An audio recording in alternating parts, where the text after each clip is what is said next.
Everyone, म चाहिँ JNG beauty academy Chabahil काठमाडौँबाट। हाम्रो पेजमा हजुरहरूको धेरै मेसेज आइरहेको हुँदा टाढा टाढा बस्नुहुने हाम्रो एकाडेमीसम्म आउन नसक्नेहरूको लागि हामीले नेल आर्ट क्लासको भिडियो डे 1 देखि सुरु गरेका छौँ। आज डे 1 मा हामी नेल स्ट्रक्चरको बारेमा सिक्छौँ। नेलको हाम्रो टुप्पोको भागलाई चाहिँ फ्री एज भनिन्छ, जुन यो टुप्पोको भागलाई, र त्यो भन्दा तल चाहिँ हाम्रो एउटा लाइनिङ बसेको हुन्छ व्हाइट वाला, त्यसलाई चाहिँ हामी स्माइल लाइन भन्छौँ। यो चाहिँ स्माइल शेपमा बसेको हुन्छ, त्यही भएर यसलाई हामीले स्माइल लाइन भन्छौँ। र नेलको बीच भाग, जुन चाहिँ यो बीच भाग रहेको छ नेलमा, यसलाई चाहिँ हामीले नेल प्लेट भन्छौँ। र नेलको तलको भाग छ जुन यो चाहिँ राउन्ड एरियामा परेको छ, यो भागलाई चाहिँ लुनोला भनिन्छ। र यो भन्दा तलको भागलाई, छाला छोएको भागलाई चाहिँ क्युटिकल एरिया भनिन्छ। हाम्रो नेलको छेउको भागलाई चाहिँ, जुन यो नेल भन्दा छेउमा रहेको यो छालाको भागलाई चाहिँ ल्याटरल नेल फोल्ड भनिन्छ। र नङ भन्दा तल यो छालाको भाग छ जुन, यो भागलाई चाहिँ नेल म्याट्रिक्स भनिन्छ। आज डे 2 मा चाहिँ हजुरहरूलाई म nail history and nail art extension हिस्ट्रीको बारेमा भन्न गइरहेको छु। When do you think that nail art was first use?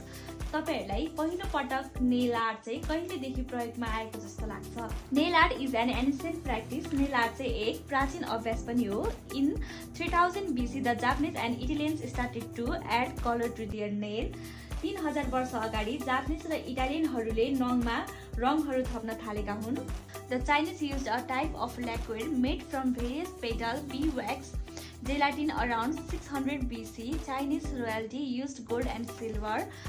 चाइनिजहरूले चाहिँ विभिन्न फुलको पातहरूबाट र मैनबाट जेलाटिनबाट नङहरू सजाउने गर्थे। र 600 वर्ष अगाडि चाइनिज राज परिवारले नङमा सुन र चाँदीहरू पनि प्रयोग गर्न थालेका हुन्।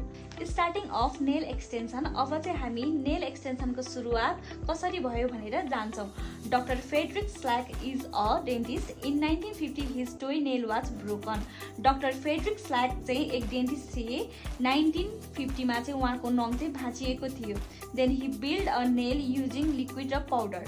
देन उहाँले चाहिँ त्यो समयमा लिक्विड र पाउडरको युजबाट आफ्नो नङ बनाउन सफल हुनुभएको थियो। In modern era we called nail extension. यो मोडर्न जमानामा चाहिँ हामीले यसलाई नेल एक्सटेन्सन भनेर बुझ्छौँ। Around 10 to 20 years between mother doctor Stuart found and she gave the name of liquid known as monomer and powder known as acrylic. 10 देखि 20 वर्षको अन्तरालमा डाक्टर स्टुअर्टले लिक्विडलाई मोनोमर र पाउडरलाई एक्रिलिकको नाम दिएका थिए, जुन अहिले हामी एक्रिलिक नेल एक्सटेन्सन भन्छौँ। आज डे 3 मा चाहिँ म हजुरहरूलाई ह्यान्डको स्ट्रक्चरको बारेमा भन्न गइरहेको छु। यो चाहिँ ह्यान्डको स्ट्रक्चर हो, राम्ररी हेर्नुहोला। यो चाहिँ हाम्रो 5 वटा औँलाहरू हुन्, जुन चाहिँ हरेक औँलाका नामहरू छन्। अब सुरु गरौँ है त। यो चाहिँ हाम्रो औँलाभरिको सबैभन्दा मोटो औँला हो, जुनलाई चाहिँ भनिन्छ थम्ब फिङ्गर, जुन यो हो है। त्यसपछि फेरि हाम्रो यो फिङ्गरलाई भनिन्छ, थम्ब फिङ्गर पछिको फिङ्गरलाई भनिन्छ इन्डेक्स फिङ्गर। यो फिङ्गरको चाहिँ धेरै नाम छ। इन्डेक्स फिङ्गर पनि भनिन्छ र यो फिङ्गरलाई चाहिँ फर्स्ट फिङ्गर पनि भनिन्छ, किनकि हामीले यो औँलालाई चाहिँ पहिलो भनेर यसरी उठाउने गरेको कारणले गर्दा फर्स्ट फिङ्गर पनि भनिन्छ। र पोइन्टर फिङ्गर पनि भनिन्छ, किनकि हामीले केही कुराहरू देखाउँदा यसले पोइन्ट गर्ने, यसरी पोइन्ट गर्ने भएको कारणले गर्दा फेरि हामीले यसलाई पोइन्टर फिङ्गर पनि भन्छौँ।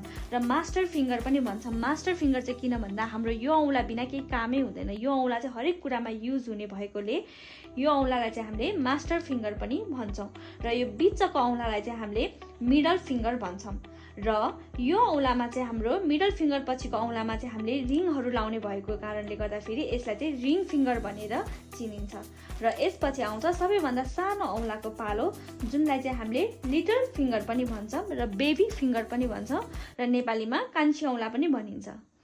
आजको लागि यति नै। भोलि बाँकी जानकारी लिएर फेरि आउने छु। हजुरहरू कोही पेजमा नयाँ हुनुहुन्छ भने पेज फलो गरिराख्नुहोला। म डेली भिडियो हाल्नेछु, र कोही 0 लेभलदेखि हुनुहुन्छ भने उहाँलाई यो भिडियोहरू सेयर गरिदिनु होला। Thank you.